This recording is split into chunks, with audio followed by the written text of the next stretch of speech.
সাহাবীরা বলল, আল্লাহ রাসূল ওই মহল্লায় যাওয়ার কোনো দরকার নাই, প্রয়োজন নাই, আপনার হামলা চালাইবে।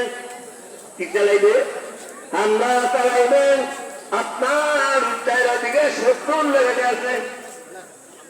হযরত ওমর রাদিয়াল্লাহু তাআলা আনহু সঙ্গে সঙ্গে আল্লাহ রাসূল জানতে পারলেন, অবশ্যই ওমরকে আল্লাহ তাআলা হিদায়াত দিয়ে দিতেন। বলেন সুবহানাল্লাহ।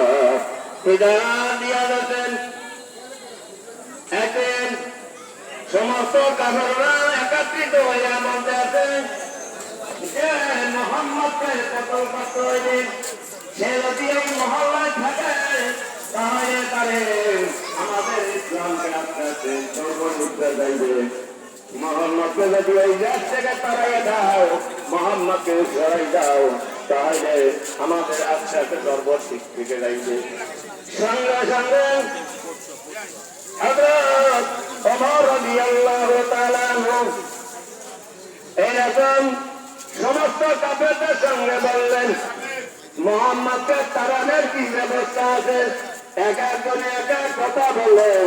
ওমর রাদিয়াল্লাহু তাআলা বললেন, ওমরের যদি আপনার ওমর দ্বারা